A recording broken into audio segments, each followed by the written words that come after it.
नमस्कार, प्रणाम, पहला। आज ये दिन बहुत शुभ है।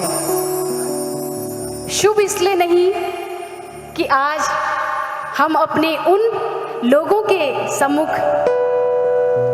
यहाँ उपस्थित हैं, ये हमारे लिए सबसे आनंदित करने वाली बात है। शुभ इसलिए भी है कि आज हमार आपण हमार गीत सुनने की नारियार आज वो लोगों के सम्मुख हम दोनों बहनें उस हिमालय की वादियों से, उस पंचकोटि देवी देवताओं के दरबार से, उस बद्री विशाल से, उन इष्ट भूमियाल देवताओं के दरबार से कुछ ऐसी सुर लहरियाँ, कुछ ऐसे मधुर गीत उस पावन राम दरबार से, उस कृष्ण की भूमि से, माँ भगवती के दरबार से, अपने गांव घरून की उन बाट घाटान बटे, उन चडाड़ान बटे, गाड़ गधरान बटे, आज हम दुइये बहनीन जो प्रीति सिस्टरक नामल मंच में शोभायत हूँ, आपको सब लोगों का आशीर्वाद। बिना आप लोगों के आशीर्वाद के, प्रेम के, अपनत्व के बिना हम कुछ भी नहीं है। और उससे सबसे बड़ा आशीर्वाद हमें मिलता है उस परम पिता परमेश्वर से, जो हमें मार्ग में चलाता है अपनी उंगली पकड़कर और विराजित करता है आप जैसे महानुभावों के सामने कि कुछ गाओ, कुछ गुनगुनाओ, तुम जहां भी स्वर लहरियां छोड़ोगे मैं वहां तुम्हारे साथ चलूंगा। तो आज उन्हीं के आशीर्वाद से, उन्हीं की कृपा से, और श्री राम जी हमें आज मिले हैं, तो उससे बड़ा सौभाग्य क्या हो सकता है। तो ये हमारे लिए हृदय को आनंदित करने वाली बात है। उप्रेती सिस्टर्स की मैं बड़ी बहन ज्योति उप्रेती सती और मैं नीरजा उप्रेती प्रणाम कर छु आपू सब लोगों के। हम दुइये बहनीन उत्तराखंड बैठे हिमालय को ठंड ठंड पान लीवेर आ रहा, वो ठंडी ठंडी बयार लीवेर आ रहा। आप लोग शायद कुछ दिनों से नहीं जा पाए होंगे, तो हम आपके लिए वो सारी चीज़ें अपने कंठ के द्वारा आप सभी के लिए लेके आए हैं। आशा करते हैं कि आप सभी लोग हम दोनों के साथ जुड़ पाएंगे और जितनी देर भी ये कार्यक्रम चलेगा हमारे साथ ताल से ताल मिलाकर, सुर से सुर मिलाकर गाएंगे। तो एक बार जोर से कहिएगा, दोनों हाथों को ऊपर उठाकर कहिएगा, बोलो भगवती मैया की जय, बोलो बद्री केदार की जय, बोलो पंचकोटि देवी देवताओं की जय।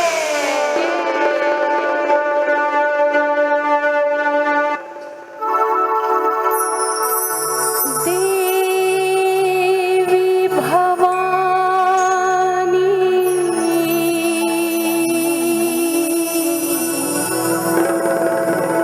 देवी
जगत के स्वामी परम पिता परमेश्वर की एक बार हम सभी जय जयकार करें, क्योंकि उनके होने से हम हैं। शंकराचार्य जी के रचित ये बहुत ही सुंदर एक शिवोहम अभी आप लोगों के सम्मुख हमने गाया। शिव उन केदार की, उन आदि कैलाश में विराजित, उन पार्वती के जिनकी वो नित्य सुबह शाम पूजा करती है, उन शिव की हमने आराधना की। ये हम सभी पढ़ते हैं कि हरि जो श्री विष्णु है और जो शिव हैं, दोनों एक दूसरे के आराध्य हैं, दोनों एक दूसरे को सर्वश्रेष्ठ मानते हैं। हमारी योग्यता इसी बात पर निर्भर करती है कि हम अपने से ऊपर हमेशा स्वयं को न रखकर दूसरों को ऊपर रखें। अगर हमारी योग्यता हमेशा दूसरों को ऊपर रखती है तो वही सर्वश्रेष्ठ योग्यता होती है। जैसे शिव बोलते हैं कि मैं छोटा हूँ, श्री विष्णु बड़े हैं। श्री विष्णु बोलते हैं मैं तो छोटा हूँ, मेरे आराध्य तो शिव हैं। लेकिन अपने दंभ में, अपने अहम में, अपने अभिमान की में हम मनुष्य जो तुच्छ मात्र हैं, हम समझते हैं कि हम ही सर्वश्रेष्ठ हैं। जब वो आदि देव यह निर्णय नहीं कर पाते कि मैं तो छोटा हूँ, मेरा देव जिसकी मैं पूजा करता हूँ वो मेरा आराध्य, वो सर्वश्रेष्ठ है, तो हमारी क्या बिसात है। तो आज का हमारा यह जो आप लोगों के साथ एक कारवां चलेगा संगीत का, मुझे लगता है कि आप लोगों का अनन्य आशीर्वाद हमें प्राप्त होगा और हम कृत्य हो जाएंगे कि आप लोग जब उत्साह हमारा बढ़ाएंगे उस हरि की यात्रा में, उस शिव की यात्रा में, उन परम पिता परमेश्वर की यात्रा में, लोक की माटी से घुले हुए गीतों की सुगंध में आप सभी हमारे साथ चलेंगे, गाएंगे, गुनगुनाएंगे और हृदय से आनंदित होंगे। आपके चेहरे हमें बताएंगे कि आप इन गीतों को सच में सुनकर खुश हो रहे हैं कि नहीं। और जब आपका मन आनंदित हो तो आपकी करतल तालियों से हमें पता चलना चाहिए कि आपके मन में आनंद जागृत हुआ है। आपकी तालियां हमें सुनाई देंगी तो हमें और भी आनंद आएगा यहाँ से गीत गाने में। हरि अनंत हरि कथा अनंता। श्री कृष्ण ने जो भगवत गीता, ज्ञान रूपी भगवत गीता की गंगा बहाई है, उसके 11वें अध्याय में जब विराट रूप का वर्णन आता है तो अर्जुन श्री कृष्ण की उपासना करते हुए, उनकी जय जयकार करते हुए कहते हैं, त्वमादिदेव पुरुषः पुराण त्वमस्य विश्वस्य परम निधानम वेत्तासि वेद्यम च परम च धाम त्वया ततम विश्व अनंत रूपम। हे श्री हरि, तुम्हारे अनंत रूप हैं। उसी अनंत रूप का गुणगान हम कर रहे हैं उन पर्वतों की वादियों से, उस ठंडी ठंडी बयार से, उस माता भगवती से, उस भवानी से, उस इष्ट देवी से हम यही विनती करते हैं कि माँ, मेरे उत्तराखंड से दूर जहाँ जहाँ भी मेरे प्रवासी लोग हैं और जितने भी मेरी भारतवर्ष की माटी में जितने भी लोग अभी हैं और पूरे विश्व में हम लोग हमेशा वसुधैव कुटुंबकम की बात करते हैं, तो सबको हमारे यहाँ कुनाने 100 सुक्यार रखा, कुशल मंगल रखना। तो यही इसी शुभकामना के साथ चलते हैं उस माँ के दरबार में।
गढ़कुमों की देवी नंदा माई की जय, भगवती बाराही सुरकंडा देवी जय, राज राजेश्वरी करिए छाई, हे माता दैत्य संहारणी असुर दलनी, हे नंदा कोटि तुई करे रखवाली, दैन है दैन मेरी माता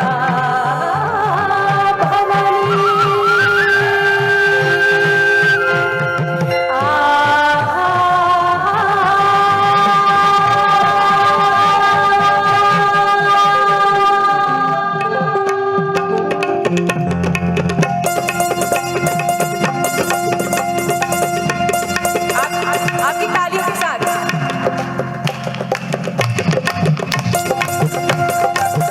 जय हो मैया, बोलो भगवती मैया की जय, बोलो नंदा मैया की, बोलो राज राजेश्वरी माता की, बोलो धारी मैया की, बोलो सुरकंडा देवी की।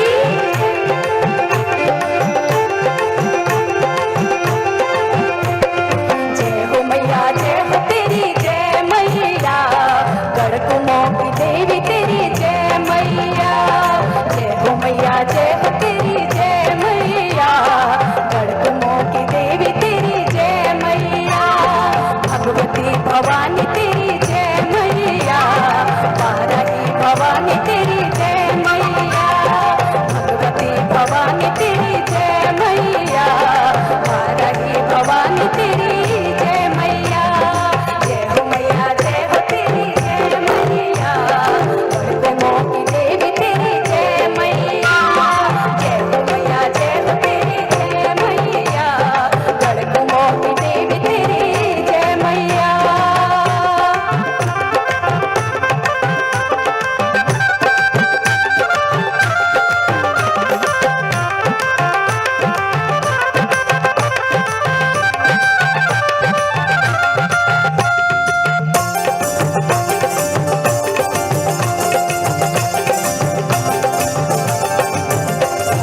तू दुर्गा तू छकाली तू भवानी माता, दुर्गा तू छकाली तू भवानी माता, तू ही जय वैष्णो मैया सुनिए मेरी माता, तू ही जय वैष्णो मैया सुनिए मेरी माता, जय हो मैया, मैया जय हो तेरी जय मैया, गढ़कुमों की देवी तेरी जय मैया, जय हो मैया, जय हो तेरी जय मैया, गढ़कुमों की देवी तेरी जय मैया।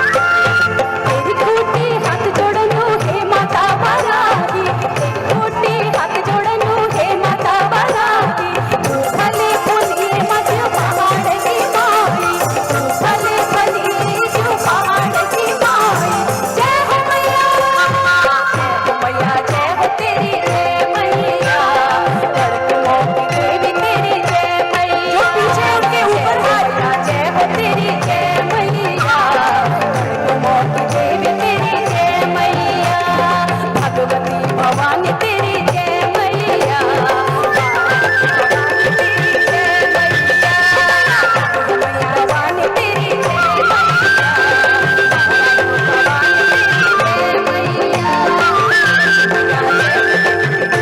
मैया, हरि हरिद्वार में शिवकर कैलाश में जय, ऊंचा हिमाल में मैया, हे सुरकंडा देवी ऊंचा हिमाल में विराजी श्री गंगा मैया, यमुनोत्री मैया, हे कैला बादल में दुनिया मेरी धारी सुने मैया, हे हरि हरिद्वार में विराजी माता मनसा माता चंडी मैया, हे सुरकंडा देवी मेरी धार सुने मैया।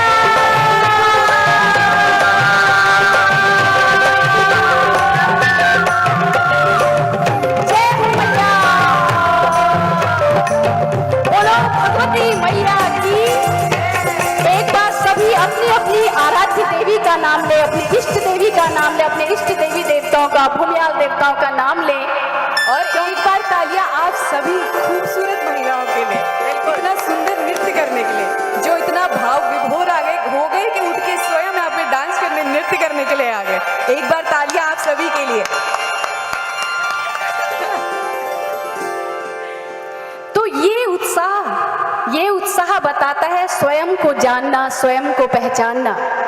हमने अपनी इस संगीत यात्रा के आरंभ में ही आप लोगों को बोला था कि आज की यह यात्रा है एक ऐसी यात्रा जो अनवरत अपने आप को जानने का कार्य करती है, अपने आप को पहचानने का कार्य करती है। हम इस भागदौड़ के जीवन में कहीं स्वयं को भूल गए हैं। हम दूसरों को जज करना शुरू करते हैं, हम दूसरा क्या कहेगा, वो दूसरा क्या कर रहा है। इस पूरे सिलसिले में हम कौन हैं? हमारे अंदर जो ये शोर है अनगिनत, इस भागदौड़ की जिंदगी में हमारे मन के अंदर बहुत सारा शोर है और हर व्यक्ति के अंदर शोर है। उसने कहीं न कहीं उस शोर को कहीं दबा दिया है। जैसे हमारे यहाँ पुराने घरों में होता है ना कि भकार के अंदर अनाजों को भर के दबाते हैं, वैसे ही हमने अपने मन के विकारों को, मन में व्याप्त उस काम क्रोध को हमने पहचानना ही हम भूल गए हैं।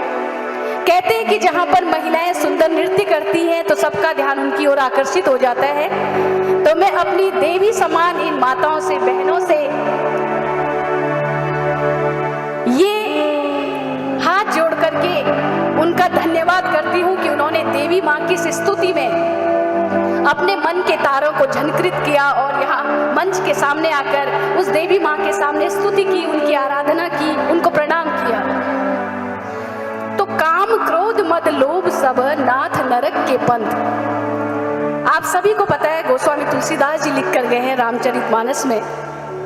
तो ये सारी जो बीमारियां हैं हमारे मन के अंदर है, हम स्वयं को नहीं पहचानते। हमारा अपने इंद्रियों पे, अपने ज्ञानेंद्रियों पे कंट्रोल ही नहीं है। जब हमारा स्वयं पे कंट्रोल नहीं, जब स्वयं को वश में नहीं कर सकते और हम चाहते हैं कि सामने जो मेरे सामने खड़ा व्यक्ति हो मेरे हिसाब से चले, ये क्या संभव हो सकता है? आप माताएं बताएं, हम स्वयं को तो अपने वश में नहीं कर सकते।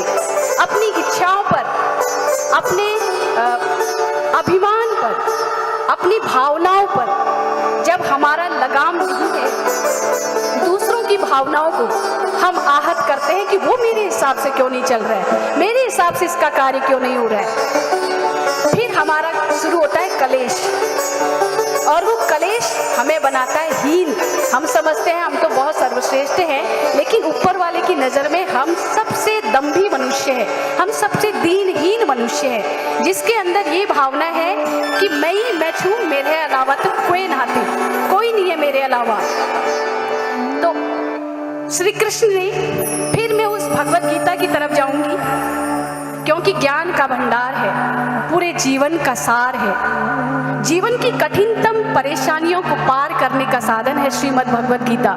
और कोरोना के समय में जब सब बहुत ज्यादा विचलित थे, सभी विचलित थे, हम भी विचलित थे, कोई अपने दुख को देखकर विचलित था, कोई दूसरों के दुख से विचलित था, तो उस समय हमने ये विचार किया कि ऐसा हम क्या कर सकते हैं जिससे थोड़ा सा प्रकाश, कहीं से पॉजिटिविटी का, सकारात्मकता का हम देने का प्रयास करें, खुद को भी और दूसरों को भी, क्योंकि जब तक हमारा मन प्रज्वलित नहीं होगा हम दूसरों को नहीं कर सकते। तो हमने सोचा कि ऐसा हम क्या करें। तो भगवान से, ऊपर श्री विष्णु से हमें प्रेरणा मिली और हमने श्रीमद् भगवत गीता का पाठ किया, उसको पूरा म्यूजिकली कंपोज किया, संगीतबद्ध किया, और वहाँ से हमें जो सकारात्मकता मिली, तो आज आप देख सकते हैं हम दोनों बहनें आप लोगों के सम्मुख हैं और आपको अपनी बातें बता पा रहे हैं, अपने मन के विचार आप लोगों के सामने रख पा रहे हैं। वह इस श्रीमद् भगवत गीता का ही एक चमत्कार है। तो उसमें श्री कृष्ण कहते हैं, अर्जुन ने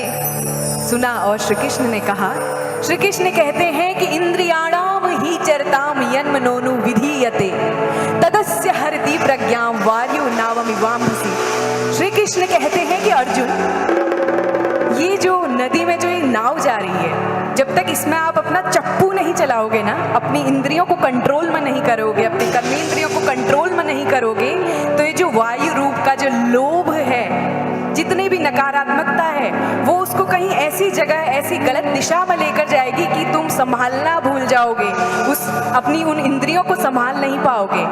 कहते हैं कि ज़्यादा सुनना भी खराब है और कम सुनना भी खराब है। बिल्कुल। कम सुनेंगे तो मतलब हमको कोई परेशानी हो गई है, और अगर ज़्यादा सुनने लगे तो वो धीरे धीरे आपके दिमाग में परेशानी पैदा करना शुरू कर देगा। ज़्यादा सुनना तो आप सभी को पता ही होगा, जहाँ पर दूसरों की बुराई, चुगलियाँ, नकारात्मकता वाली बातें होती हैं, तो वहाँ पर जब हम ज़्यादा सुनना शुरू करते हैं तो वो भी हमको किसी न किसी नकारात्मकता की ओर लेकर जाते हैं। तो वही श्रीमद् भगवद गीता में श्री कृष्ण ने कहा कि अर्जुन अपनी इंद्रियों में कंट्रोल करो, अपनी कर्मेंद्रियों में कंट्रोल करो, उनको साधो, तब जाकर तुम धर्म की ओर अग्रसर होगे। बिल्कुल, अति सर्वत्र वर्जते बोलते हैं। हमें अपने इस नगर रूपी, जो हमारे नगर रूपी शरीर है ना, इस शरीर में हमने काम, क्रोध, लोभ, मद, ये सब नाक नरक के पंथ है, हमारे नरक हमको ले जाएंगे, तो इनका प्रादुर्भाव ही नहीं करवाना है हमको। इस नगर रूपी शरीर में हमें बहुत सजग रहना है, बहुत होशियार रहना है कि नशे रूपी विकृतियाँ या कुछ भी ऐसी नकारात्मक एनर्जी, वो नकारात्मक वातावरण हमारे पास ना आए, न वो शक्तियाँ आए, न वो विचार आए, न हमारे अंदर वो प्रवेश कर पाए, जिससे कि हम अंदर से खोखले हो जाएं। तो सजग रहिए, सतर्क रहिए और ये कहते रहिए कि मैं हमेशा अपनी योग्यता के बलबूते अपने आप पर संयम करना जानता हूँ और अपने नगर रूपी शरीर में हमेशा सकारात्मक ऊर्जा का संचार करना मैं सीख रहा हूँ और हरि की कृपा से एक न एक दिन सीखूंगा, जो मुझे इस संसार रूपी भवसागर से पार ले जाएगी। तो होशियार रहना रे नगर में चोर आएगा। आइए चलते हैं इस गीत की तरफ। होशियार रहना रे नगर में चोर आवेगा, इस नगर में चोर आवेगा। वो चोर आप लोगों को पता है, ऐसी विकृतियां इस शरीर रूपी नगर में। होशियार रहना रे नगर में चोर आवेगा, जागृत रहना रे नगर में चोर आवेगा, चोर आवेगा रे एक दिन, चोर आवेगा।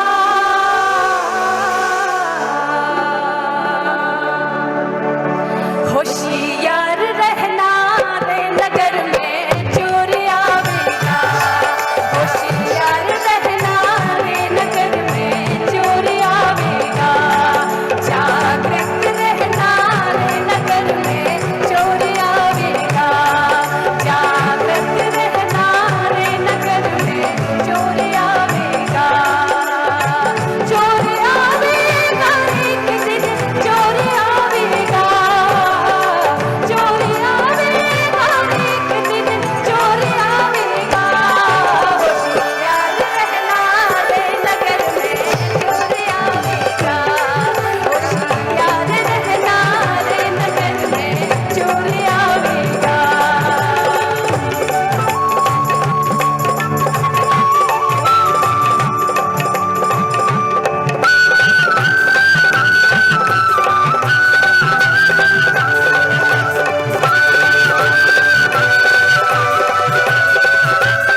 अनुसार भी है।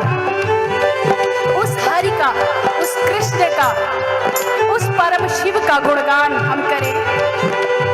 वही शिव जो कभी गोपी बन तो कभी जोगी बन,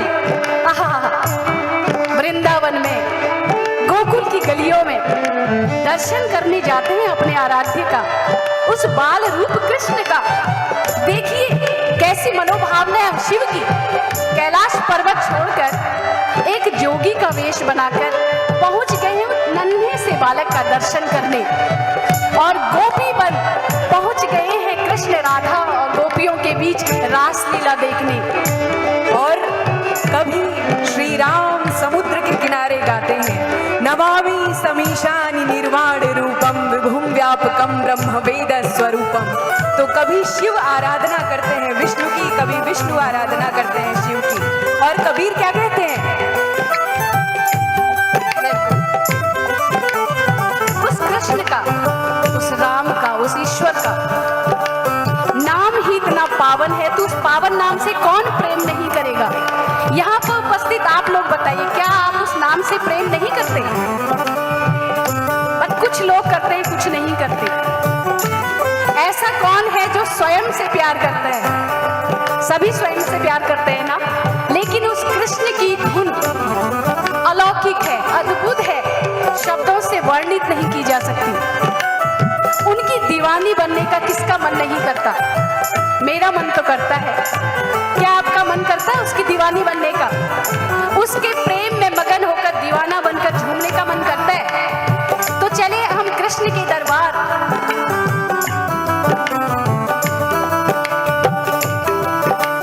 कहे कबीरा मुल्क बिराना कोई नहीं यहाँ अपना, कहे कबीरा मुल्क बिराना कोई नहीं यहाँ अपना।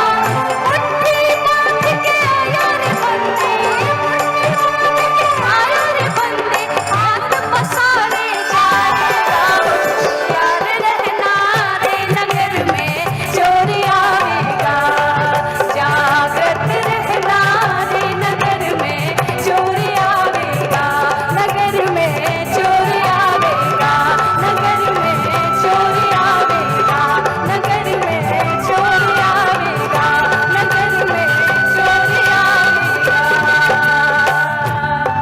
लेकिन हम तो दीवाने बन चुके हैं उस कृष्ण के, हम दीवानी बन गई है उस राधा के, उस कृष्ण के। मैं तो बन बन भटकूंगी, मैं गोकुल की कुंज गलियन में उस कान्हा को पुकारूंगी, जाऊंगी उस डगर में जहां मेरे प्रभु हैं, मेरे आराध्य हैं। तो चलते हैं उस डगर की तरफ, उनकी दीवानी बनते हैं।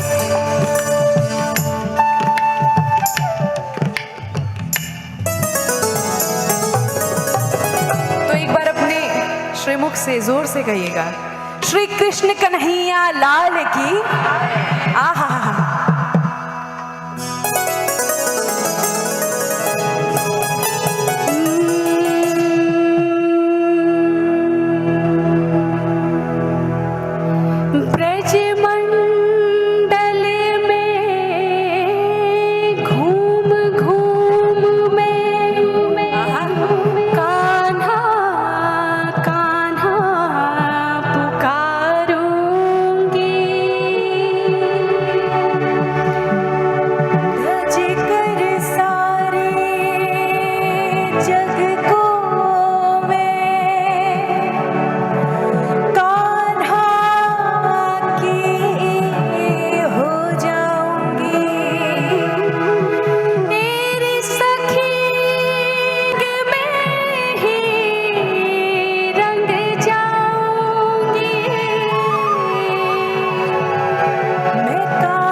चराने कौन कौन गए? आदमी भी गए। वाह, थोड़े थोड़े बड़े हाथ। यही हमारा समाज है। क्या बात है, अपने लिए तालियां। तो सोचिए जब आप गाय चराने गए थे तो स्वयं श्री कृष्ण आप में उतरे हुए थे, तो अपने लिए एक बार तालियां बजाइए। क्या कान्हा मेरो गाय चरावे, मैं पालन बन जाऊंगी। कान्हा मेरो गाय चरावे, मैं पालन बन जाऊंगी।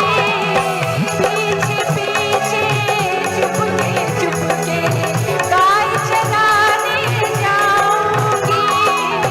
पीछे पीछे चुपके गाय चराने जाऊंगी। दीवानी बन जाऊंगी, दीवानी बन जाऊंगी, दीवानी बन जाऊंगी, दीवानी बन जाऊंगी। मैं कान्हा की दीवानी बन जाऊंगी, मैं कान्हा की दीवानी बन जाऊंगी।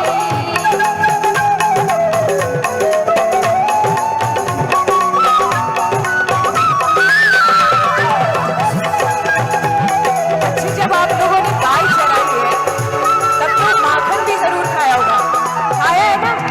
छुप छुप के किस किसने खाया है? चुरा चुरा के किस किसने खाया है? क्या बात है, सासू माँ से छुप छुप के खाया है इन्होंने। जब गांव घरों में या कहीं भी हम गाय पालते हैं तो उसका माखन बनाते हैं, मट्ठा, आहा, दही, घी। तो माखन ऐसा किसने बनाया है जिसको देखकर ही परिवार का कोई भी सदस्य बोले कि मैं कब इसे छुप छुप के खाऊं? अच्छा, किस किस को गाँव की याद आती है? फिर से मन करता है चोरी करके दही खाने का, माखन खाने का। सबका मन करता है। तो फिर से उसी पल को याद करिए जैसे कान्हा माखन चुरा कर खाते थे। कैसे? कान्हा मेरो माखन खावे, मैं मिश्री बन जाऊंगी। कान्हा मेरो माखन खावे, मैं मिश्री बन जाऊंगी। कर वो भोग लगावे, रुच रुच कर वो भोग लगावे, मैं उसमें रम जाऊंगी। रुच रुच कर वो भोग लगावे, मैं उसमें रम जाऊंगी। अनजानी बन जाऊंगी, अनजानी बन जाऊंगी, अनजानी बन जाऊंगी, अनजानी बन जाऊंगी। मैं कान्हा की दीवानी बन जाऊंगी, मैं कान्हा की दीवानी बन जाऊंगी, मैं कान्हा की दीवानी बन जाऊंगी, दीवानी बन जाऊंगी, मस्तानी बन जाऊंगी, दीवानी बन जाऊंगी, मस्तानी बन जाऊंगी। मैं कान्हा की दीवानी मैं कान्हा की दीवानी बन जाऊंगी, दीवानी बन जाऊंगी, दीवानी बन जाऊंगी, दीवानी बन जाऊंगी, दीवानी बन जाऊंगी, दीवानी बन जाऊंगी, दीवानी बन जाऊंगी। बोलो कृष्ण कन्हैया लाल की जय हो। जहाँ ऐसा समाज हो, जहाँ ऐसी संस्कृति हो, वो देश क्यों नहीं लहराएगा?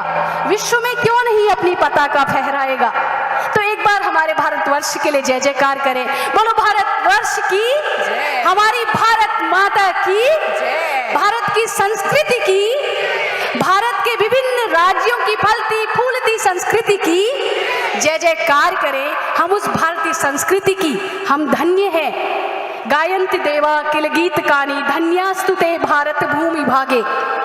जहाँ देवता भी अवतार लेने के लिए, जन्म लेने के लिए लालायित रहते हैं, उस देव भूमि में, उस भारत भूमि में हमारा जन्म हुआ है।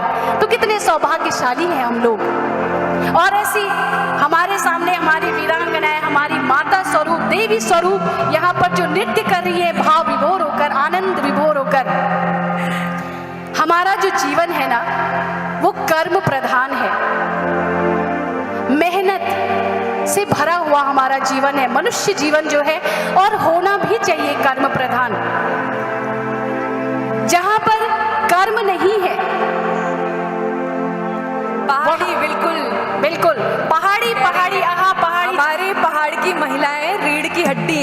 पहाड़ की, है कि नहीं? पुरुष अग्री नहीं कर रहे हैं, किसी भी पुरुष ने हाँ नहीं बोला। हमारी महिलाएं पहाड़ की रीढ़ की हड्डी है कि नहीं है? थोड़ा जोर से, बिल्कुल, ये हुई ना बात। और हमारा समाज ऐसा है जहाँ जैसे हरि और शिव एक दूसरे के पूरक है, वैसे ही हमारे समाज में पुरुष और महिला एक दूसरे के पूरक है। इतना कर्म प्रधान हमारा समाज है, वो पहाड़ों में इतना कठिन जीवन है, लेकिन हमारे गांव के जो आम जनजीवन है वो लोग कठिन को भी सरल बनाने की कला जानते हैं कि नहीं? पहाड़ जैसे कठिनतम, और कहते हैं सच्चा जीवन वही है जो कठिन को सरल बनाना जानता हो। सरल को कठिन कहना तो बहुत आसान है, एक छोटा सा काम है, हम क्या कहते हैं, हाय तौबा मचा लेते हैं, कैसे होगा, ये तो बहुत मुश्किल है। जबकि हमें भी पता है, मेरा अंतर्मन भी जानता है कि वो कार्य तो अत्यंत छोटा सा काम है, मैं ही कर लूंगा उसे, तो बहुत लघु। लेकिन हम समाज के सामने क्या शो करते हैं, बहुत बड़ा काम है, हाय हाय कैसे करूंगा मैं, पता नहीं कितने दिन लग जाएंगे, क्या होगा। हम उस कार्य को कठिन बना देते हैं कि सामने वाला व्यक्ति भी डर जाए। लेकिन हमारा पहाड़ी जीवन, हमारा जो भारतवर्ष का ग्रामीण जीवन है, वो उस कठिन कार्य को भी सरल बनाने की कला जानता है, अपनी मेहनत से, अपने कर्म से। उन पहाड़ों जैसा जो उनका विकट विशाल जो उनका जीवन है, जहाँ पग पग में बाधाएं हैं, इतनी कठिन चढ़ाई को पार करके जब वो अपने गांव घरों में पहुंचते हैं, वो किसान यही सोचकर उस खेत में बीज बोता है कि 6 महीने बाद, 1 साल बाद ये बीज मुझे फल देगा, मैं अनाज घर लाऊंगा, खाऊंगा। वो भविष्य की सोच करके बीज बोता है, ये नहीं सोचता कि पता नहीं आंधी तूफान अंधड़ बारिश या बड़े बड़े गाड़ गधेरे आकर इसको बहा के ले जाएगी, तो मैं क्यों बोऊं? क्या वो कभी सोचता है ऐसा? हमारे देश का जो किसान है, कभी सोचा उसने ऐसा? अगर अतिवृष्टि हो गई तो सारा बीज तो मेरा बह जाना है, फिर मैं क्यों कर्म करूं? श्री कृष्ण ने भी कहा है अध्याय 2 में, अर्जुन को क्या परिभाषा सिखाते हैं, आहा, कर्म की।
आसक्ति रखना, कर्म करना, फल की चिंता न करना। आप सभी लोगों ने इस सार को सुना है, इसे अपने अंतर्मन में सहेजा है। तो उसी कर्म प्रधान समाज की ओर हम बढ़ते हैं, हमारे पहाड़ों की ओर। एक ऐसे पारंपरिक लोकगीत की ओर चलते हैं जहां नृत्य भी है, उत्सव भी है, स्वर भी है, तरंगे भी है, ग्रामीण परिवेश भी है। आहा, उनके ग्रामीण जीवन में बीती हुई जो दिनचर्या में जो सम्मिलित चीजें हैं, उनका कितना सुंदर वर्णन वो करते हैं। तो हमारी छपेली जो नृत्यात्मक शैली का बहुत ही सुंदर लोकगीत है, भाव विभोर होकर हमारे ग्राम में पुरुष हो, महिलाएं हो, जब कदम से कदम मिला के, सुर से सुर मिला के, ऊंचे पहाड़ों में, गाढ़ गधेरों में, डांडी काठियों में इन गीतों को गाते हैं, तो समस्त देवभूमि की मिट्टी सुगंधित हो जाती है, सौंधी सुगंध से गूंज जाती है। तो लीजिए आप सभी के लिए, और हम चाहते हैं कि इन गीतों को आप अपने अंतर्मन में बसाएं। उस सौंधी सुगंध का एहसास यही आपको सामने दिखेगा।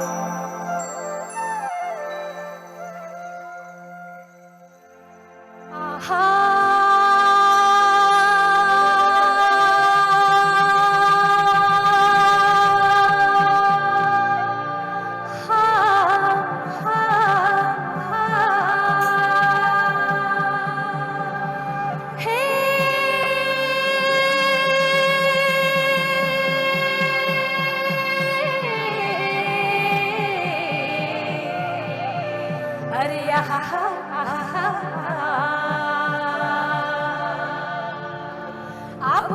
हाथ गिलास माज के तुली चाह की पत्ती ने, अरे मैं जो कुछ माया होली तो माया रती ने। अब हाथ गिलास माज के तुली चाह की पत्ती ने, अरे मैं जो कुछ माया होली तो माया रती ने। अब बैठनो खड़ कैसे ला हिट जानू रे लवे,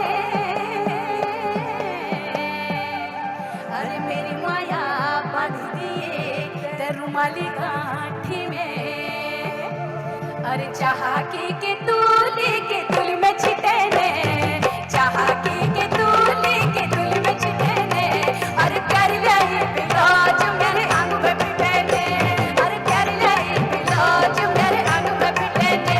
आहा चाह के तुल में छिटे ने, चाह के तुल में छिटे ने, अरे प्यारी लाई पिलाज मेरे अंग में पिटे ने, अरे प्यारी लाई पिलाज मेरे अंग में पिटे ने।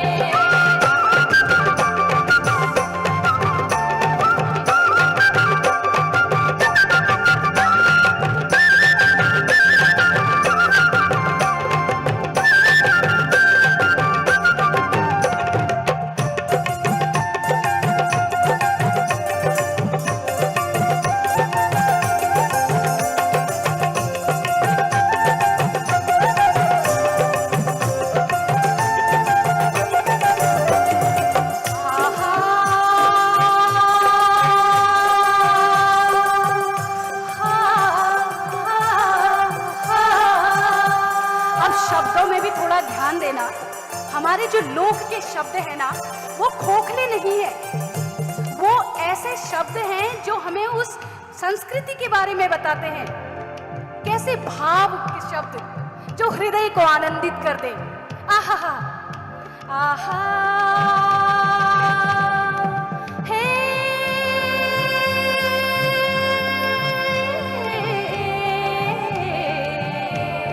अरे आहा आहा अब भूटी हल्या भट खड़ियुनी, भूटी हल्या भट, अरे तेरी मेरी प्रीत लगी और नान छना पट। मतलब प्रेम की कितनी सुंदर परिभाषा है ना। बचपन से ही हमारा प्रेम है, इतना पवित्र प्रेम। और खड़ियुनी, आहा कितना सुंदर शब्द। मतलब क्या बोलूं मैं, पूरा समुद्र समा जाए जिस शब्द के अंदर। कितने प्रेम से बोला है खड़ियुनी, तेरी मेरी माया तो बचपन से लगी है रे। आहा भूटी हाल्या भट खड़ियुनी, भूटी हाल्या भट, तेरी मेरी प्रीत लागी क्या नाने छना पट। और तेरो हैरो नामकरण। अब आप समझिए, हमारे भारतीय संस्कृत के 16 संस्कारों में नामकरण अगर आता है तो उससे पहले छठ भी आती है। छठी जिसमें मनाते हैं कि नहीं, आप सब लोगों को परिचित होंगे। तो तेरो हैरो नामकरण, मेरी हैरे छठ, मतलब तू 11वें दिन का है, मैं 6 दिन की। तेरो हैरो नामकरण, मेरी हैरे छठ, त्यारे डाला पटक हणी, मैंने अपने डाला पट। मतलब तू भी डाल के अंदर बैठा है, मैं भी डलिया के अंदर हूँ। जो बचपन में बच्चों को लिटाते हैं, हम दोनों ने वहीं से कूद के एक दूसरे की डलिया में, देखो क्या संभव है। संभव है। प्रेम को इतना सुंदर परिभाषित और कोई शब्द नहीं कर सकते जितना हमारे लोक ने किया है, हमारे लोक गीतों ने किया है। हमारी संस्कृति की जो हरी भरी, वो जो हरा भरा पेड़ है ना, उसकी मजबूत जड़ें हमारे लोकगीत हैं, जिनको शायद हम कहीं ना कहीं भूल रहे हैं, बिसर रहे हैं। तो आज जरूरत है किसकी? अरे भूटी हाल्या भट खड़ियुनी, भूटी हाल्या भट, अरे तेरी मेरी प्रीत लगी ओ नान छना बट। अब तेरा हैरो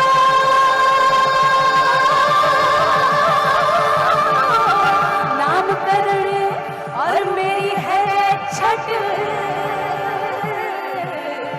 अरे त्यार डाला भटक हणी, मैंने अपना डाला पट, अरे तेल मिलगा तेरी लंबी लटी टसर को गुना कई बजूरी है जो टूट जाने गुना अरे मिलगा तेरी लंबी लटी टसर का गुना कई बजूरी है जो टूट जाने गुना यो कई बजूरी है जो टूट जाने गुना अरे मिलगा तेरी लंबी लटी टसर का गुना अरे मिलगा तेरी लंबी लटी टसर का गुना कई बजूरी है जो टूट जाने गुना कई बजूरी है जो टूट जाने गुना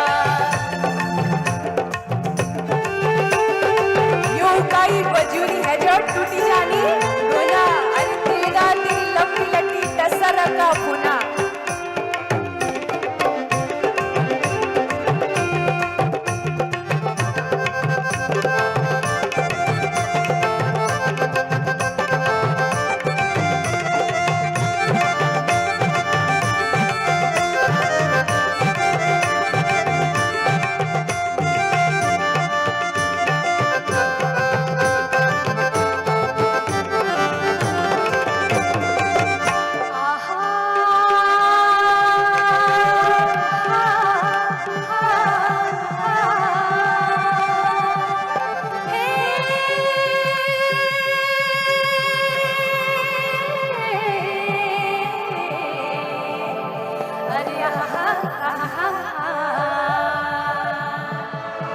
लोधिया सी मैला पानी भरो मैला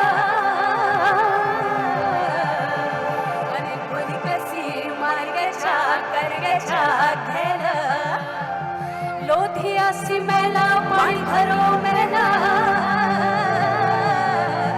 अरे गोरी कसी मार गे छा कर गे छा घेरा अब गोली कसी मार गे छा कर गे छा खेला अरे बेली बेला पता छवे काबे अच्छा एला अरे कमला की भौजी पका दे रोटी गाड़ी है के पिपल कोटी कमला की भौजी पका दे रोटी गाड़ी है के पिपल कोटी कमला की भौजी पका दे रोटी गाड़ी है के पिपल कोटी अरे गाड़ी है के पिपल कोटी अरे कमला का प्यार दिल जलायो कैसा गाड़ी है के विराट देश कमला का प्यार दिल जलायो कैसा गाड़ी है के विराट देश कमला की भौजी पका दे रोटी गाड़ी है के विपल कोटी अरे गाड़ी है के विपल कोटी अरे गाड़ी है के विपल कोटी गाड़ी है के विपल कोटी गाड़ी है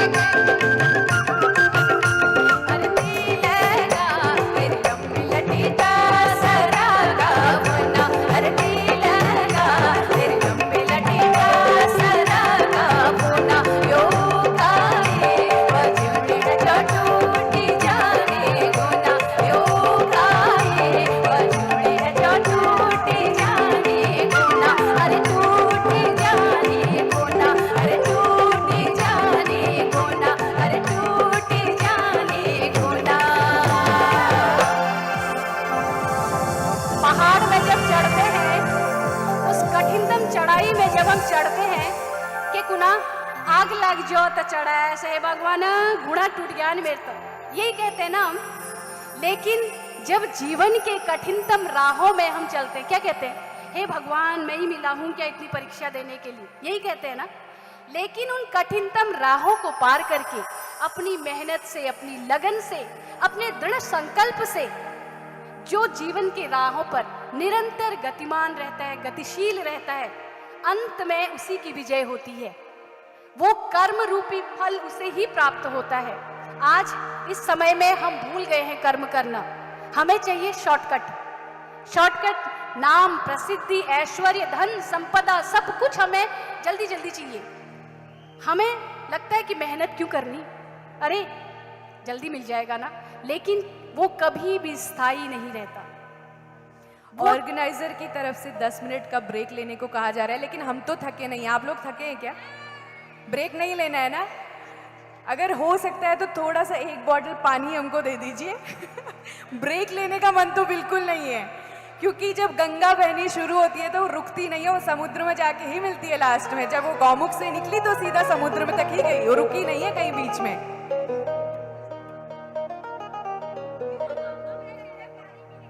बिल्कुल हमने बोला है ना, गाड़ी है गैछा पिपल कोटी, अभी गाड़ी से पहुंची है वहां, गाड़ी रुकी नहीं है, गाड़ी नहीं रुकी है।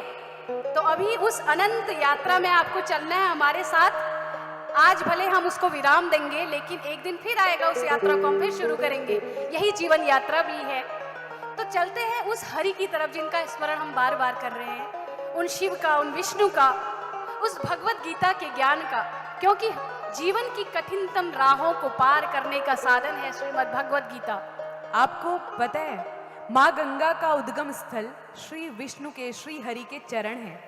वहां से माँ गंगा का उद्गम हुआ, वहां से माँ गंगा धरती पर अवतरित हुई, वहां से माँ गंगा आई। तो माँ गंगा में जब हम डुबकी लगाते हैं तो अपने पापों से मुक्त हो जाते हैं, होते हैं ना? माँ गंगा में जब डुबकी लगाते हैं तो अपने पापों से मुक्त होते हैं। लेकिन श्रीमद् भगवत गीता के ज्ञान में जब हम डुबकी लगाते हैं तो हम इतने कैपेबल हो जाते हैं, हम में इतनी शक्ति आ जाती है कि हम अपने साथ साथ दूसरों का भी तारण कर सकते हैं। बिल्कुल, अगर हम सच में उस ज्ञान को अर्जित कर लें, उस गीता के उस जो उसका गूढ़ ज्ञान है उसको हम समझ लें, तो इसी श्रीमद् भगवत गीता की गंगा को और आगे बढ़ाते हैं। आप सबको राधा कैसी लगती है? बहुत प्रिय है।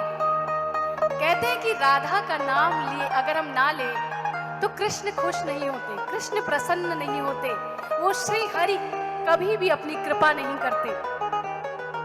और कृष्ण सदा राधा राधा जपते हैं, सदा राधा राधा रटते हैं। एक छोटा सा प्रसंग आप लोगों के सामने रखेंगे।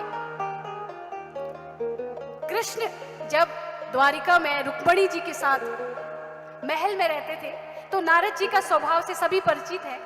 नारद जी थोड़े विनोदी स्वभाव के हैं, वो यहाँ से वहाँ, वहाँ से वहाँ बातों का आदान प्रदान करते रहते हैं। तो एक दिन नारद मुनि कृष्ण के दरबार में है।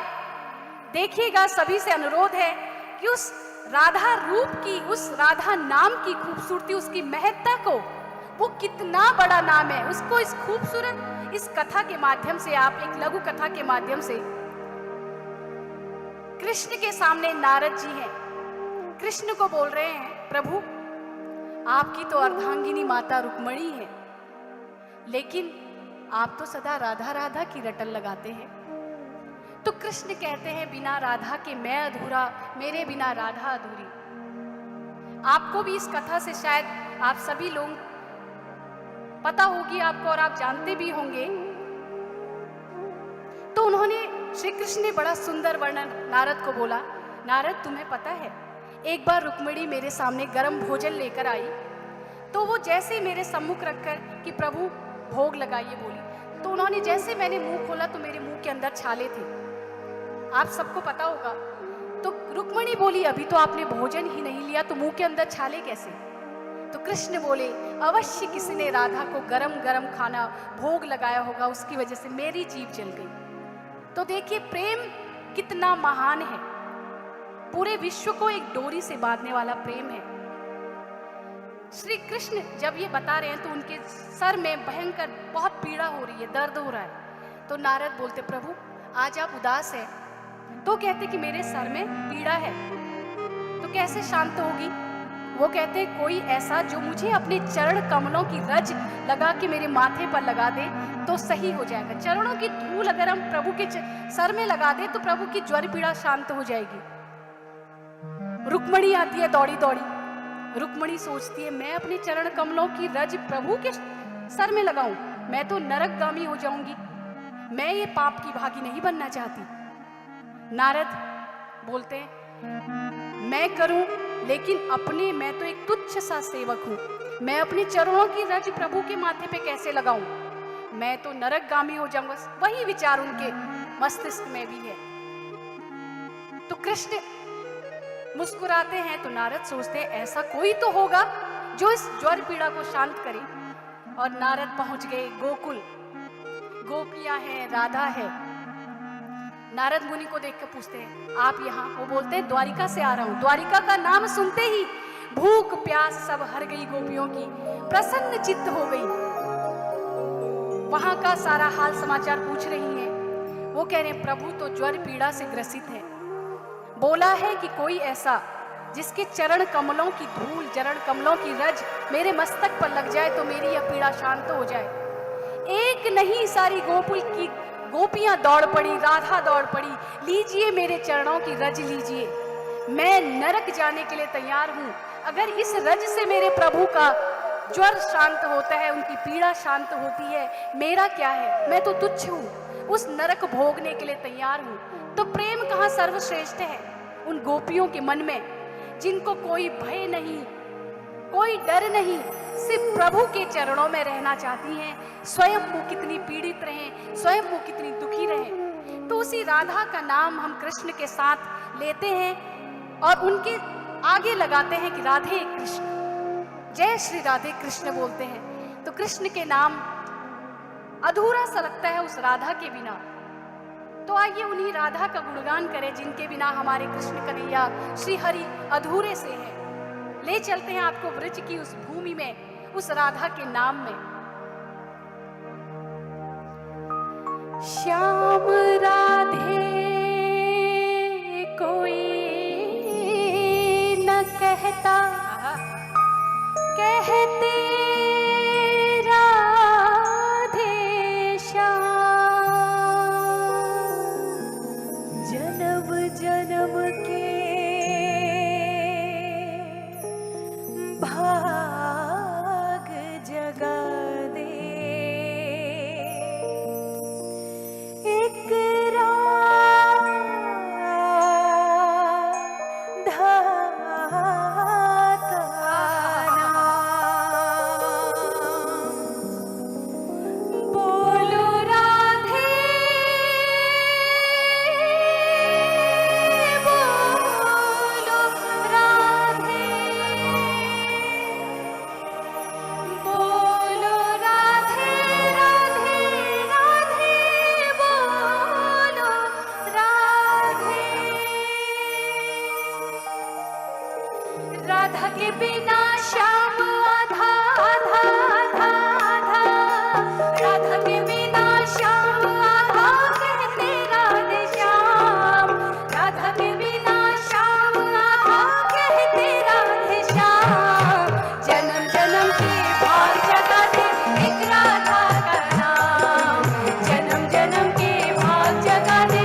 बसाइए, फिर देखिए ये जीवन सकारात्मक ऊर्जा से कितना भर जाएगा। जीवन की जो परेशानियां हैं, जो दुख हैं, जो कष्ट हैं, वो हमारे स्वयं के बनाए हुए हैं।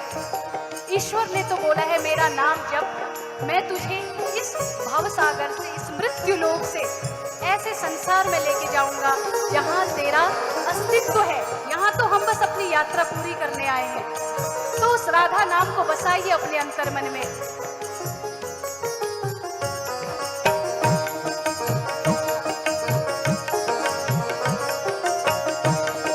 श्री राधा को जिसने भुलाया उसने अपना जन्म गवाया। श्री राधा को जिसने भुलाया उसने अपना जन्म गवाया। धन्य हुई वो वाणी जिसने राधे श्याम नाम है गाया। उनका सुमिरन कर बिना, उनका सुमिरन कर बिना कब मिलता है विश्राम। उनका सुमिरन कर बिना कब मिलता है विश्राम। जन्म जन्म के भाग जगा दे एक राधा का नाम। जन्म जन्म के भाग जगा दे एक राधा का नाम। बोलो राधे, बोलो राधे, बोलो राधे, बोलो राधे। राधा के बिना श्याम राधा, राधा राधा। राधा के बिना श्याम राधा कहते राधे श्याम। जन्म जन्म के भाग जगा दे एक राधा का नाम। जन्म जन्म के भाग जगा दे एक राधा का नाम। जन्म जन्म के भाग जगा दे एक राधा का नाम। जन्म जन्म के भाग जगा दे एक राधा का नाम। श्री राधे जय राधे।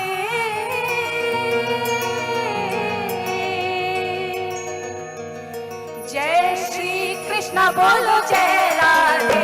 बोलो जय श्री कृष्ण बोलो जय राधे। जय श्री कृष्ण बोलो जय राधे। जय राधे, जय राधे। जय श्री कृष्ण बोलो जय राधे।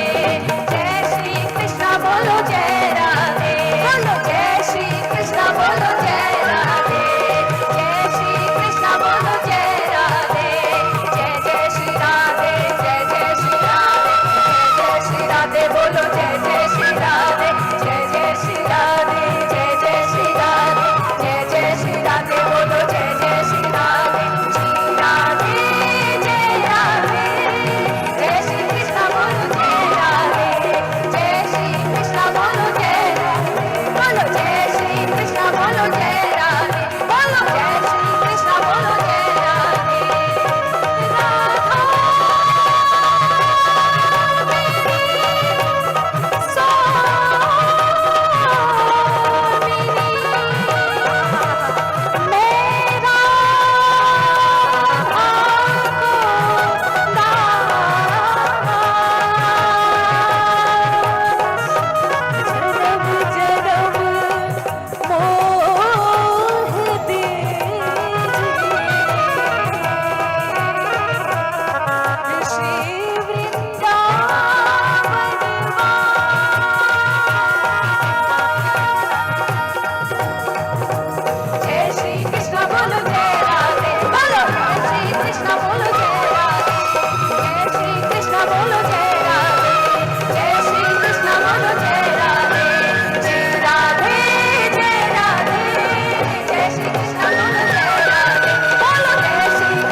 जय जय श्री राधे, जय जय श्री राधे। सबकी आवाज नहीं आ रही है, अपने अंतर मन से बोलिए तो राधे नाम अपने आप इतना उच्च हो जाएगा। ऐसी आवाज लगाइए कि ये कोई हमारे पास वाद्य नहीं है, कुछ नहीं है, सिर्फ हमें जो ईश्वर ने ये दिया हुआ है ना, मुंह, हृदय के उद्गार निकलने चाहिए और मुंह से बाहर आए। राधे नाम इतना अलग जगाए कि उन तक पहुंचे वो आवाज। जय जय श्री राधे, जय जय श्री राधे। क्या बात है। जय जय श्री राधे, जय जय श्री राधे। और जोर से जय जय श्री राधे, जय जय श्री राधे। बोलो जय राधे, जय राधे। जय श्री कृष्ण बोलो जय राधे। बोलो जय श्री कृष्ण बोलो जय राधे। बोलो जय श्री कृष्ण बोलो जय राधे। बोलो जय श्री कृष्ण बोलो जय राधे। राधे श्री राधे, जय जय श्री राधे। राधे श्री राधे, जय जय श्री राधे। राधे श्री राधे, जय जय श्री राधे। राधे श्री राधे, जय जय श्री राधे। जय जय श्री राधे, जय जय श्री राधे। जय जय श्री राधे, जय जय श्री राधे। जय जय श्री राधे, जय जय श्री राधे। जय जय श्री राधे, जय जय श्री राधे।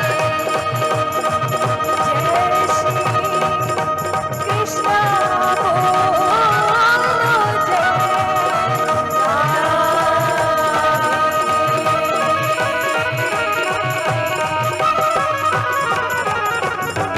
क्या बात है।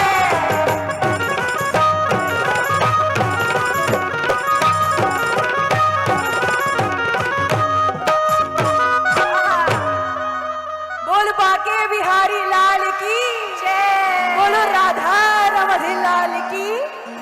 क्या बात है।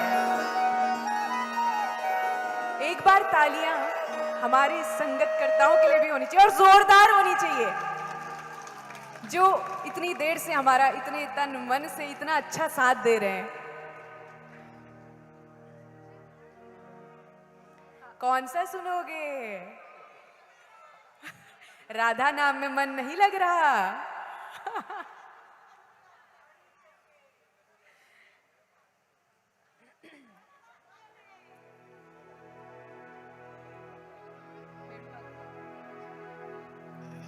बेड़ूपा को 12 मासा सुनेंगे, साथ में गाएंगे, ठीक है?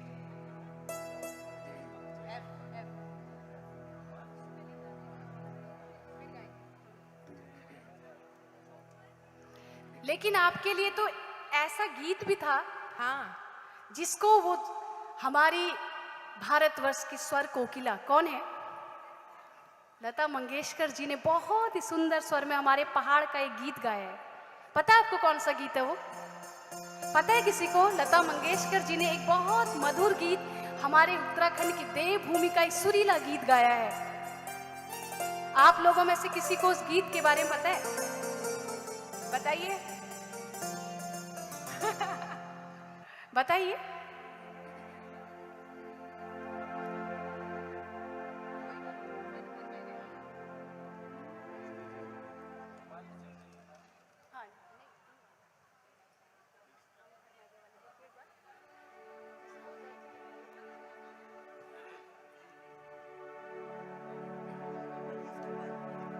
चलिए हम ही ले चलते हैं।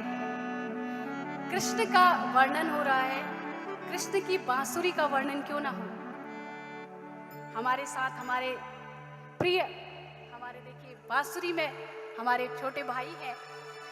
ये एक ऐसा प्रिय कृष्ण का था जिसे राधा भी डाह करती थी, अपनी सौतन जिसे समझती थी, जिस बांसुरी को। वो बांसुरी जब पहाड़ों के सुदूर घाटियों से, उच्च हिमालय से गूंजती हुई आती है, अनंत गाढ़ गधेरों को पार करती हुई वन में जब वो चरवाहा उस बांसुरी को बजा रहा है, तो एक नायिका के मन में उसके उद्गार निकल रहे, उस सुदूर सुरीली बांसुरी को सुनकर उसके मन के जो भाव हैं। सुनिएगा ये गीत जो हमारी लोक की माटी में रचे हुए हैं, कैसे वो नायिका उस गीत को सुनती है। उस गीत के माध्यम से हम आपको अपने अगले गीत पर ले जाएंगे कि वह नायिका खुश है उस मधुर बांसुरी को सुनकर। जैसे गोकुल वृंदावन में पशु पक्षी चर अचर सब खुश होते थे, प्रसन्न होते थे कृष्ण की बांसुरी सुनकर, वैसे ही यहाँ हमारे गांव घरों के गोरू बकरे डांडी काठी सभी खुश हैं। और वो नायिका कैसे भ्रमण करती है, अपने नायक के साथ चलती है, आप देखिएगा।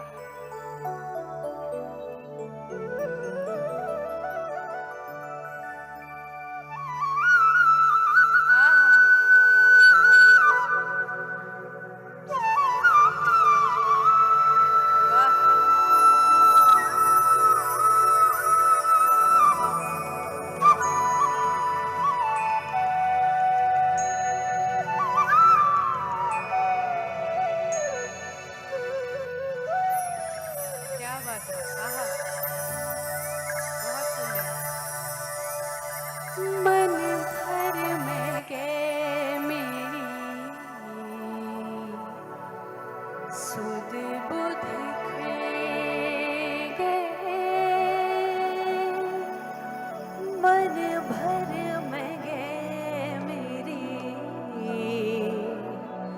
सुध बुध खोए गए। सुन तेरी बांसुरी सुर, सुन तेरी बांसुरी सुर, बड़े मासुरे सुर बांसुरी, बड़े मासुरे सुर। मन भर में गए मेरी सुध बुध खो गए, मन भर में गए मेरी सुध बुध खो गए, मन भर में गए मेरी सुध बुध खो गए, मन भर में गए मेरी सुध बुध खो गए। सुन तेरी बांसुरी सुर, सुन तेरी बांसुरी सुर, बड़ मसुरे सुर बांसुरी, बड़ मसुरे सुर, बड़ मसुरे सुर बांसुरी।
भी सुन ली उस नायिका ने, अब तो जाना है अपने प्रेमी से मिलने, अपने उस नायक से मिलने, तो कैसे जाए?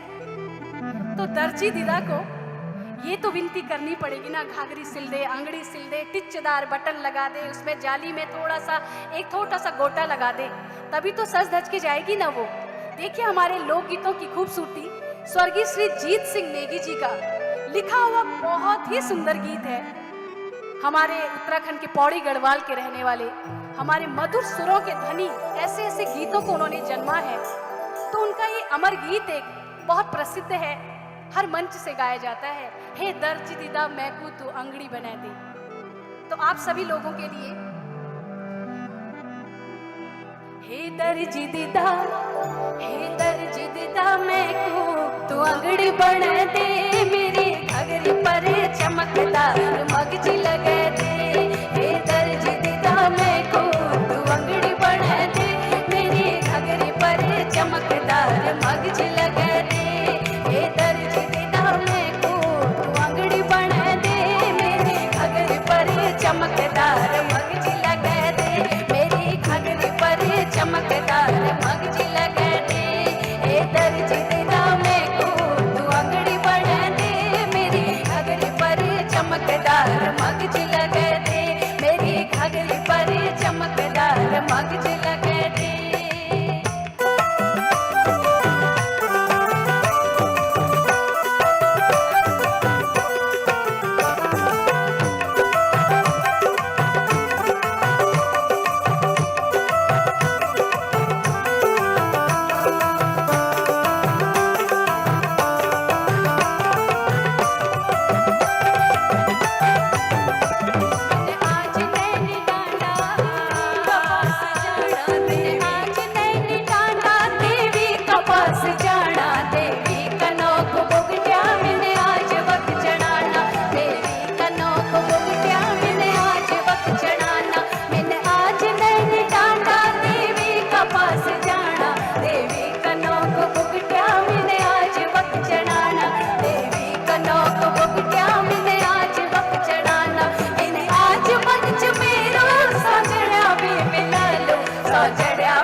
पर चमकदार मगजी। मैं तो जा रही हूँ अपने सौजन्या से मिलने, जो पार नैनी डांडा में मैं देवी की पूजा जब करने जाऊंगी, बोकटिया चढ़ाने जाऊंगी, तो वहीं तो मिलेगा, मुझे देखने भी तो आएगा।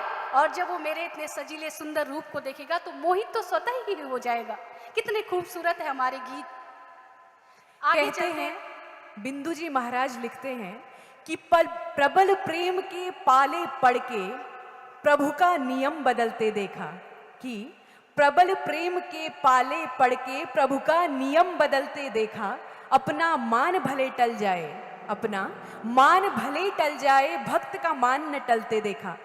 तो जब किसी भक्त पर कोई भी परेशानी आती है तो प्रभु किसी न किसी रूप में जरूर साथ देने आते हैं। कभी वो हमारे मित्र बनकर, कभी भाई बनकर, कभी बहन, कभी परिवार का कोई सदस्य, और कभी कोई ऐसा व्यक्ति आ जाता है जिसे हम ना जानते हैं ना पहचानते हैं।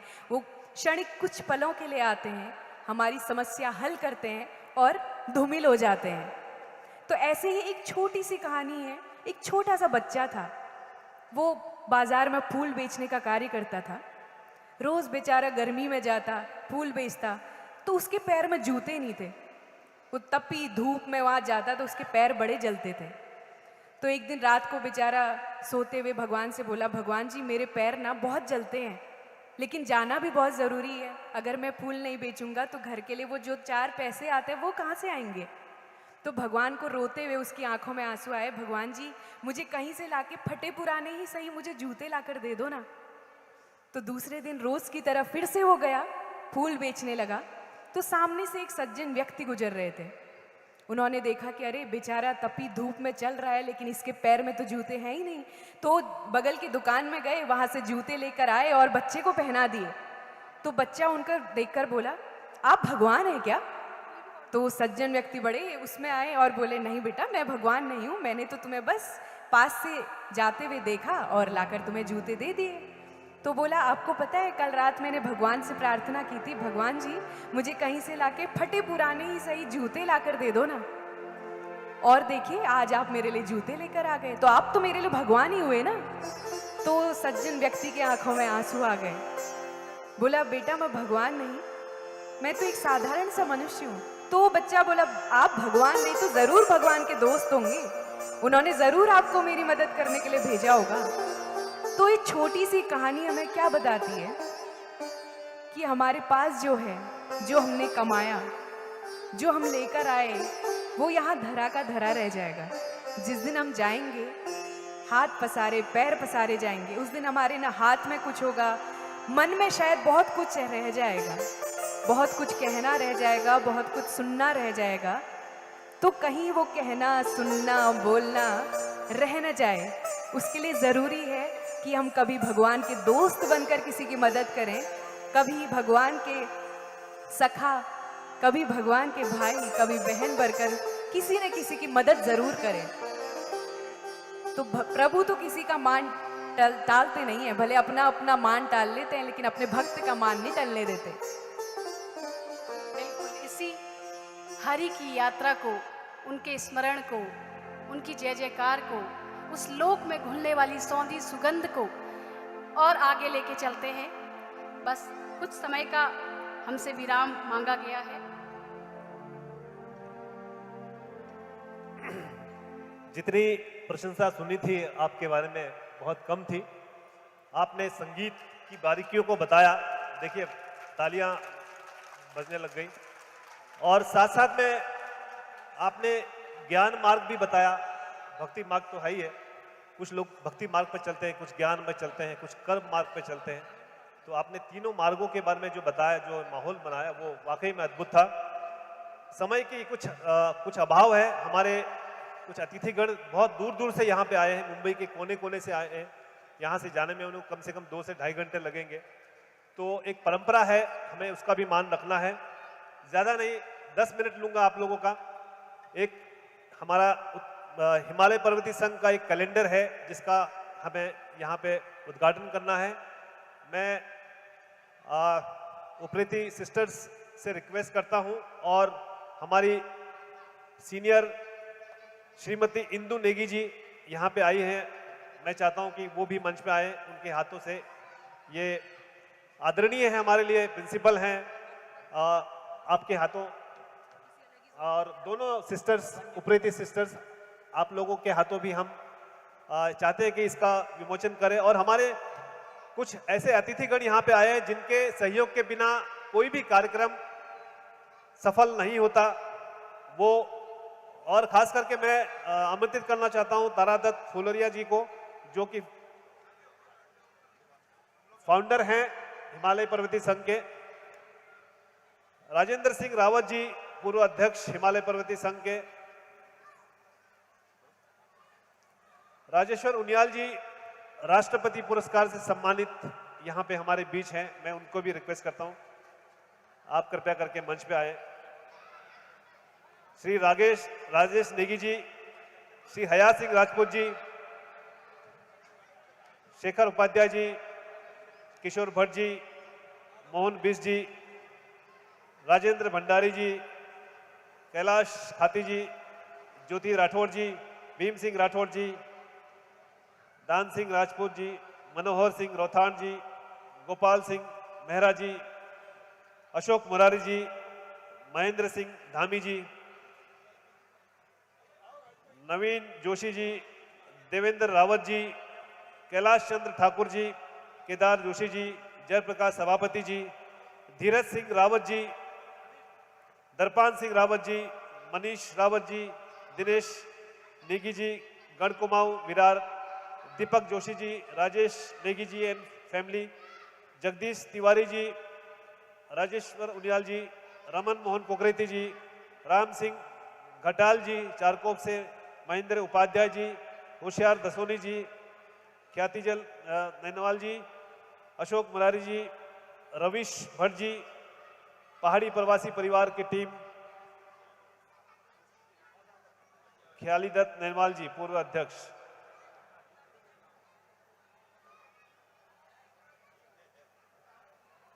आप सभी लोग अपना कीमती समय निकालकर यहाँ पे आए, आप सभी लोगों का हम तहे दिल से आभार व्यक्त करते हैं और इस कार्यक्रम को सफल बना। लोकेंद्र ओझा जी,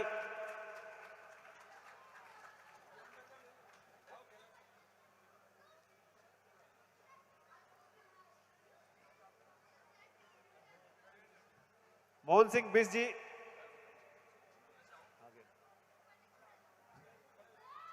सभी आप सभी लोग हमारे लिए आदरणीय हैं।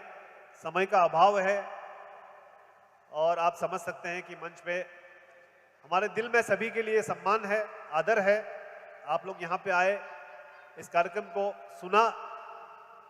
उप्रेती सिस्टर्स इतने दूर से उत्तराखंड से उन्होंने जो माहौल बनाया, रमन मोहन कोकरेती जी कृपया करके आप भी मंच पे आ जाएं। बोला राम सिंह घटाल जी, जितने लोगों का मैंने नाम पुकारा है कृपया करके मंच पे आ जाए। और ये मैं चाहूंगा एक बार जोरदार तालियां हो जाए। हम आपको ये बताना चाहते हैं कि हिमालय पर्वतीय संघ अभी जैसे उप्रेती सिस्टर्स ने जो बताया, जिस तरह से कि हमें प्रभु की सेवा हम अनेक प्रकार से कर सकते हैं। जो हम किसी जरूरतमंद की सहायता करते हैं, किसी के आंसू पोंछे, किसी की भूख मिटाएं, वो भी एक सेवा है, कर्म मार्ग है। और हम सभी लोग उस मार्ग पे चलते हैं। हमारा हिमालय पर्वतीय संघ उसी मार्ग पे चलता है। हमारे जितने भी संस्थाएं यहाँ पे आई हैं, वो सभी लोग बधाई के पात्र हैं, धन्यवाद के पात्र हैं। और हम ईश्वर से यही कामना करते हैं कि इसी प्रकार हम आगे और अच्छे काम करें, एक मानव से महामानव बने और अपने जीवन को धन्य करें। कुछ ऐसा कर जाएं कि स्वयं भगवान हमसे मिलने के लिए तरसे। कुछ ऐसा कर्म करें, क्योंकि मनुष्य जन्म 84 लाख योनियां भोगने के उपरांत प्राप्त होता है। ये हमें सभी लोगों को पता है। कभी पता नहीं हम पशु रहे होंगे, पक्षी रहे होंगे, या मनुष्य रहे होंगे, या किसी निचली योनि में रहे होंगे। आज हमें यह मौका मिला है कि हम अपने जीवन को धन्य कर सकें, कुछ ऐसा कर जाए। आज ये माहौल जो बना है भक्ति का, ज्ञान का, संगीत का, भजन का, ये अद्भुत था। जितने भी प्रशंसा करें उतना कम है।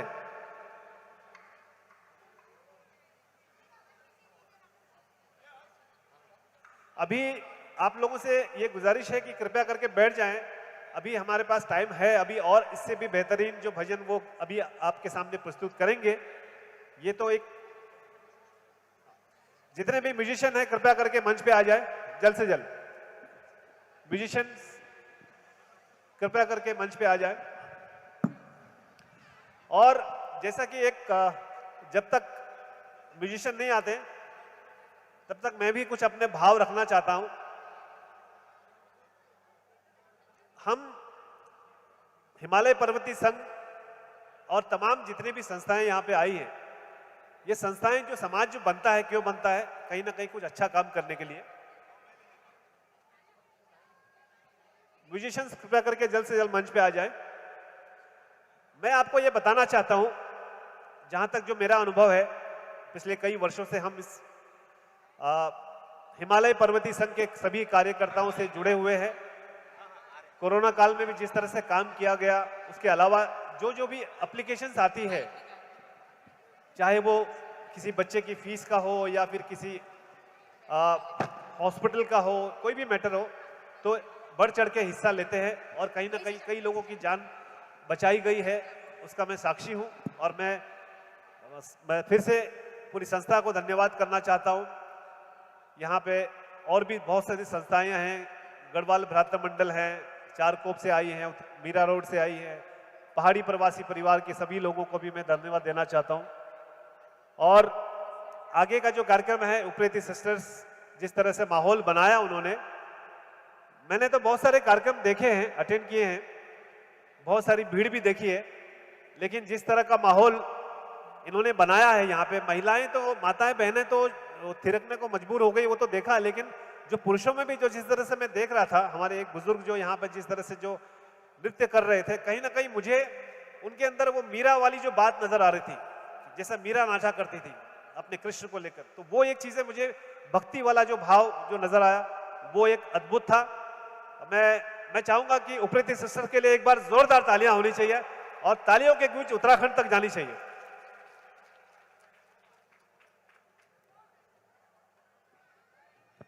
यदि किसी का नाम छूट गया हो तो उसके लिए मैं क्षमा चाहता हूं, क्योंकि समय का अभाव था, जल्दबाजी में सारी चीजें हुई। बाकी हमारे मन में, हमारे हृदय में आप सभी लोगों के लिए उतना ही सम्मान है, उतना ही प्रेम है, आदर है, और हम चाहेंगे कि इसी तरह हम लोग मिलजुल कर एक परिवार की तरह एकजुट होकर अच्छे काम करते रहें और इस मानव जीवन को धन्य करें और इस जो कार्यक्रम का आनंद लें।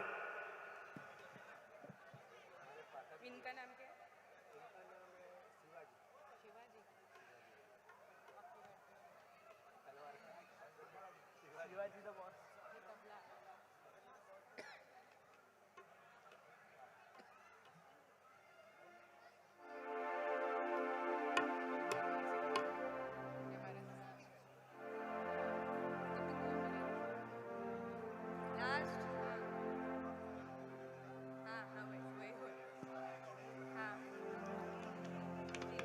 आइए चलते हैं अपनी यात्रा के, अपनी संगीतमय यात्रा के उस पड़ाव की तरफ जिसको हम अंतिम भी नहीं कह सकते।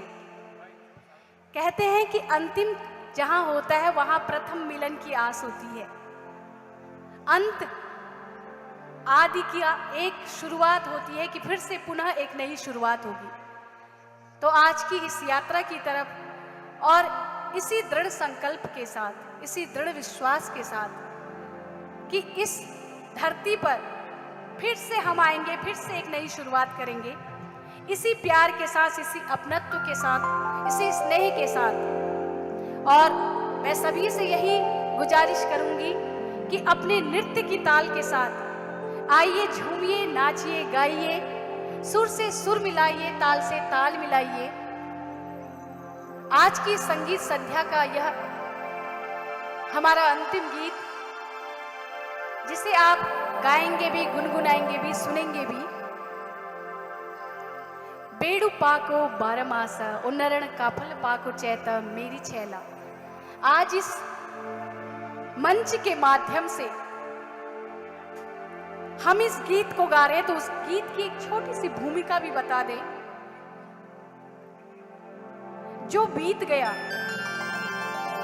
जो हमारी परंपरा है, जो हमारी संस्कृति है, जो हमारी धरोहर है, जो हमारे लोग छोड़ कर गए हैं, किस भाव से, किस अभिव्यक्ति से वो लोग उस अपने लोक समुदाय में रहकर, उस भावाभिव्यक्ति होकर उन चीजों का निर्माण करते थे, उन गीतों का निर्माण करते थे। आज हम हैं, आज इस समय में हम उन भावों की तुलना कभी भी नहीं कर सकते। आज के हमारे भाव बिल्कुल भिन्न हैं, तब वो भाव बिल्कुल भिन्न थे।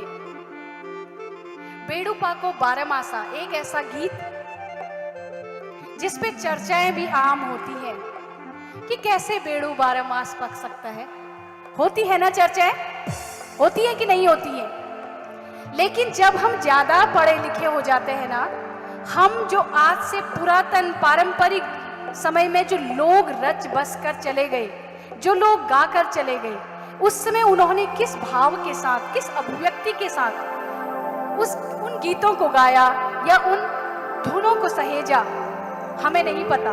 लेकिन जैसे जैसे हम सभ्य होते रहते हैं, परिवर्तनशील इस समाज में हम आगे बढ़ते हैं, हमें लगता है वो तो गलत था, ये तो गलत था, ऐसा नहीं होना चाहिए था, वैसा होना चाहिए था। और अपने आधे अधूरे अधपके ज्ञान के साथ हम उन चीजों में गलतियां निकालना शुरू कर देते हैं। डॉक्टर भवानी दत्त उप्रेती जी ने, जो इलाहाबाद यूनिवर्सिटी में हिंदी के प्रोफेसर थे, सन 1975 में अपनी एक लोक की पुस्तक उन्होंने निकाली थी। उसमें उन्होंने एक गीत सहेजा था तब 1975।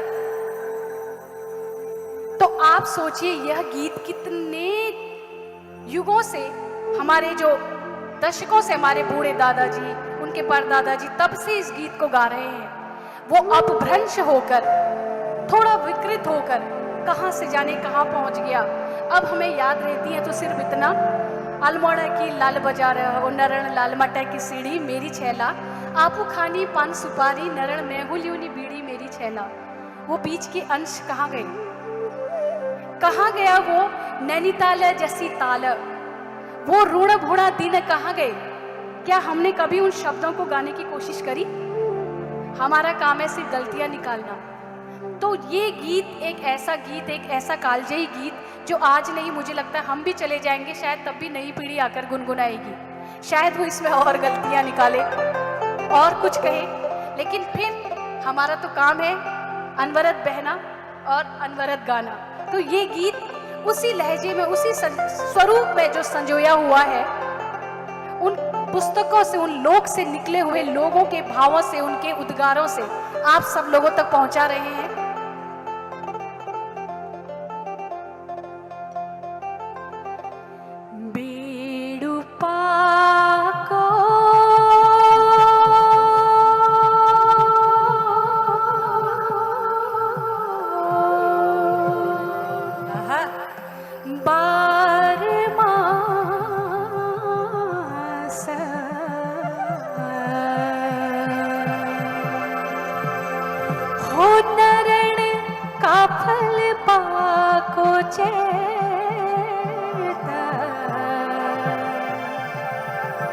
मेरी छैला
मड़े की लाल बाजार ओ नरण लाल मटे की सीढ़ी मेरी छेला ओ नरण लाल मटे की सीढ़ी मेरी छेला अरे आप खानी पान सुपारी आप खानी पान सुपारी ओ नरण में भूली उनी बीड़ी मेरी छेला ओ नरण में भूली उनी बीड़ी मेरी छेला बेड़ुपा को परमास बेड़ुपा को परमास नरण ओ नरण नरण कफल पाकु चैन मेरी छेला नरण कफल पाकु चैन मेरी छेला ओ नरण कफल पाकु चैन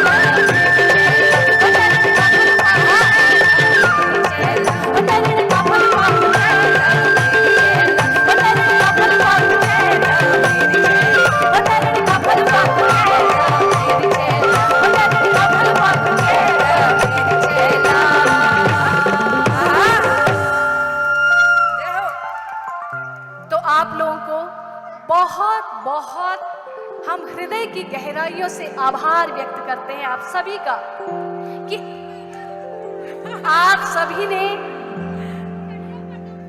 हेलो आप हमारे सभी जितने भी हमसे बड़े हैं हमारे बड़े बुजुर्ग हैं उन सभी को हम दोनों बहनें दंडवत प्रणाम करती हैं सादर आभार करती हैं अपने छोटों को हम स्नेह आशीर्वाद प्रदान करते हैं कि आज इस संगीत यात्रा में आप सभी हमारे परिवार के जैसे हमसे जुड़े आपने हमारा हौसला अफजाई किया आपने हमारा उत्साह वर्धन किया म्यूजिशियन बंद मत करें।